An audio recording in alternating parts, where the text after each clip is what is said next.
एक ऐसे मौजू के साथ हाजिर हूँ जो आप सबको बहुत मुश्किल लगता है। आप में से किसको कौन सा सब्जेक्ट ज़्यादा मुश्किल लगता है? किसी को अंग्रेज़ी मुश्किल लगती है, किसी को रियाजी मुश्किल लगता है, किसी को उर्दू मुश्किल लगता है, किसी को मुताला पाकिस्तान मुश्किल लगता है।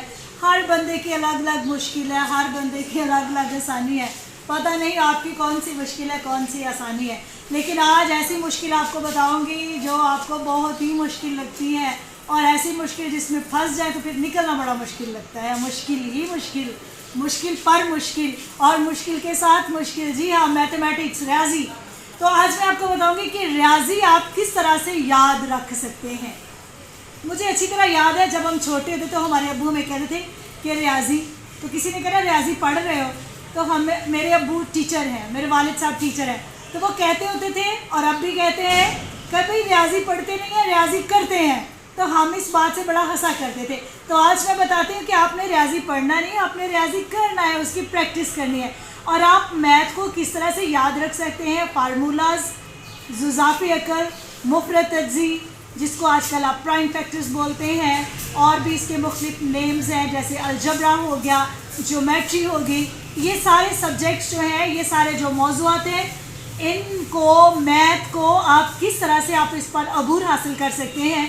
तो आज मैं आपको तरीका बताने लगी हूँ, ऐसा तरीका जो बचपन में हमने सीखा और आज तक वो सारी बातें याद हैं जो बचपन में मैथ में कर छोड़ी थी। वालिद मोहतरम ने बड़ी खूबसूरत बात सिखाई थी कि हर रोज़ मैथ के तरीके जो आपने कर लिए हैं, उस मैथ के तरीक़ों में से हर तरीके को हर रोज़ एक छोटा सा जो सवाल है उनका रिवाइज़ करें।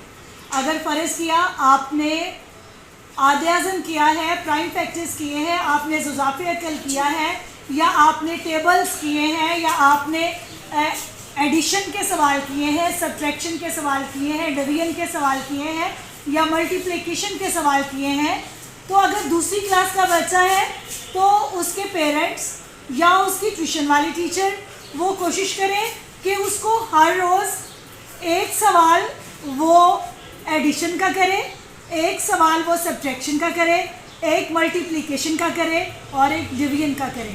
हो नहीं सकता कि उसको मैथ भूल जाए। अगर ऐसा हो जाए, अगर आप इस कुलिये पर अमल कर लें और आपको मैथ भूल जाए, तो मैं चैलेंज करती हूँ, बशर्ते कि आप इस कुलिये पर अमल करें और फिर इसका रिज़ल्ट देखें। मैथ क्या चीज़ है जो आपको याद ना रहे या आपको आए ना, ये कुछ भी नहीं है। हर इंसान के आगे जो अशरफुल मखलूक़ात है, मैथ को इंसान ने ईजाद किया है, ना कि मैथ ने इंसान को ईजाद किया है। ये सारे सब्जेक्ट्स, ये सारे मौज़ूआत आपके लिए हैं, ना कि आप इनके लिए हैं कि आप इनके आगे लग के भागें, बल्कि आपने इन पर अबूर हासिल करना है। और रियाजी, मैथमेटिक्स बिल्कुल भी मुश्किल नहीं है। अगर आप इस पर सवार हो जाएं तो ये आपके सर पर सवार नहीं होगा, बल्कि आप इस पर गालिब आएंगे। उम्मीद है मैथ को आप करेंगे, एंजॉय करेंगे, याद करेंगे और दुआएं भी देंगे। Thank you so much for watching.